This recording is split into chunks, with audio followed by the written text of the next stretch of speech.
सर्दियों के अंदर अगर कफ बलगम की समस्या बढ़ने लग जाती है तो काफी ज्यादा दिक्कतें होने लगती है। अगर किसी भी व्यक्ति को फेफड़ों के अंदर कफ बलगम काफी ज्यादा जमा हो चुका है तो आज मैं जबरदस्त रेमेडी लेके आई हूँ जो बिल्कुल नेचुरल है और इसका अगर सर्दी के मौसम में उपयोग किया जाए तो ये आपके फेफड़ों में से कितना ही कफ बलगम जमा होता है उसको पूरी तरह से साफ कर देता है। यानी आपके श्वसन तंत्र को मजबूत बनाता है, फेफड़ों को मजबूत बनाता है, इम्यूनिटी को स्ट्रॉन्ग बनाता है। तो चलिए बढ़ते हैं वीडियो की तरफ। अगर किसी भी व्यक्ति को बहुत ज्यादा कफ बलगम की समस्या है तो इस पर मेरे काफी सारे वीडियो है, आप जाकर उनको भी देख सकते हैं। उनकी रेमेडी भी 100% इफेक्टिव है।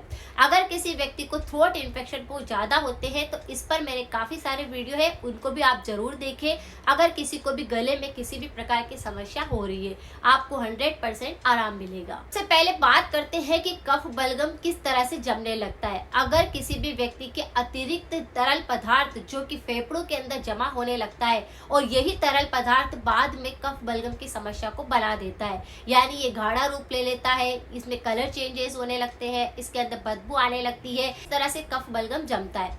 अगर किसी को भी थोड़ा सा भी कफ बलगम की समस्या है तो उसे बिल्कुल इग्नोर नहीं करना है क्योंकि हमारे लंग्स को काफी ज्यादा इफेक्ट करता है। अगर आपको बिल्कुल स्वस्थ रहना है, आपको कफ बलगम ज्यादा जमता है तो आपको आज की रेमेडी को अप्लाई जरूर कर देना है। वैसे तो इसके बहुत सारे और भी कारण होते हैं। अगर किसी को निमोनिया की शिकायत है और बचपन में जैसे निमोनिया हुआ है, कभी भी आपको अगर निमोनिया हो चुका है तो इसकी वजह से भी आपके लंग्स काफी कमजोर होने लगते हैं और ये कफ बलगम की समस्या को जल्दी से बढ़ा देते हैं।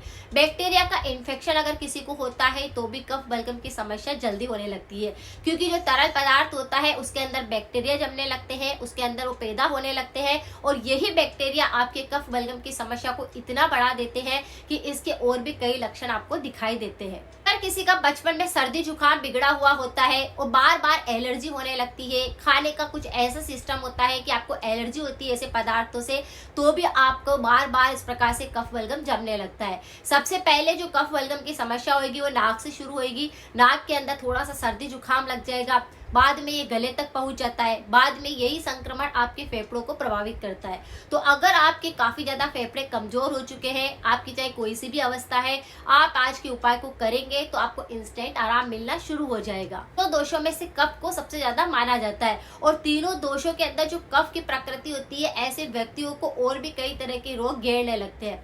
अगर आपको कफ बलगम की समस्या है तो जैसे बहुत सारे लक्षण दिखेंगे, बार बार आपको सर्दी जुकाम लग जाएगा, थोड़े से ठंड में गए या फिर थोड़ा सा सर्दी जुकाम लगा एलर्जी होने लग जाएगी, कुछ खाने का पदार्थ आपने ऐसा खाया उसकी वजह से आपको एलर्जी हो गई, कुछ भी तला हुआ खाया तो एलर्जी हो गई। मतलब ऐसे व्यक्तियों का इम्यूनिटी काफी कमजोर होता है, बार बार ये कफ जमने लगता है। अगर इस कफ को आप बहुत ही बारीकी से समझना चाहते हैं कि अगर इसका कलर कैसा होता है, इसकी वजह से क्या रोग होता है, इसको हम कैसे खत्म करें जड़ से, तो इसके ऊपर भी मेरे बहुत ही अच्छे वीडियो है जहाँ पर पार्ट 1 पार्ट 2 करके मैंने कफ बलगम की समस्या को अच्छे से जानने के वीडियो बना रखे हैं। आप उनको जाइए और उन रेमेडी को करिए और उन पदार्थों को खाना छोड़िए जिससे कि कफ बलगम की समस्या बनती है। क्या होता है कि व्यक्ति के सीने में गड़गड़ाहट की आवाज आने लग जाएगी, सीना भारी भारी रहने लग जाएगा, पीठ में दर्द होने लग जाएगा, बार बार नींद आएगी क्योंकि कफ बलगम की समस्या आलस्य पैदा करती है, पूरा शरीर भारी बन कर देती है, यानी सिर भारी हो गया, शरीर में दर्द होने लग गए, इस प्रकार के आपको इन्फेक्शन देखने को मिलेंगे। कई व्यक्ति तो ऐसे होते हैं जो रात को खांसी करेंगे, खांसी के साथ में बलगम गिरेगा, बार बार उनकी खांसी चलती रहेगी। तो आपको क्या करना है, यहाँ पर सिर्फ 3 चीजें चाहिए होगी। तीनों ही चीजों को अगर आप सही ढंग से यूज कर लेंगे तो कितना ही कफ बलगम जम रहा होगा वह एक ही खुराक में आपको फर्क महसूस करा देगा।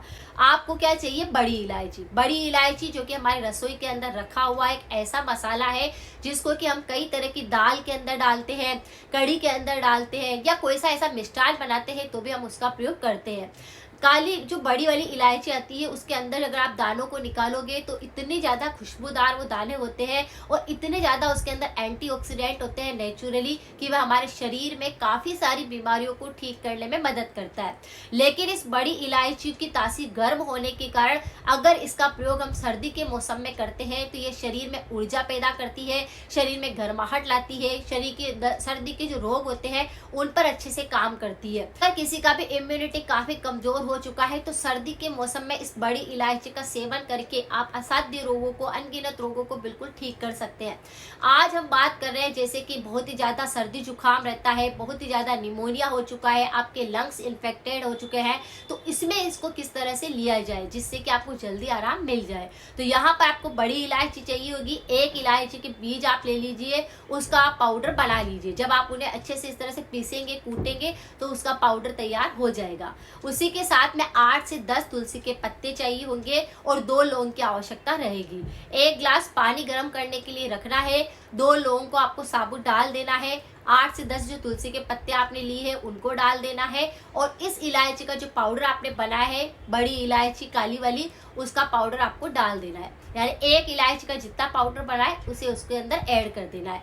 इसे अगर सुबह और शाम दोनों टाइम अगर सर्दी के मौसम में लिया जाए तो ये पाचन पर अच्छे से काम करेगा, रोग प्रतिरोधक क्षमता पर काम करेगा, अस्थमा इससे ठीक हो जाएगा। आपके फेफड़ों में चाहे कितना ही कफ बलगम जम चुका है, चाहे कितना ही तरल पदार्थ के कारण बैक्टीरिया हो चुके हैं, ये उससे बिल्कुल साफ हो जाएगा।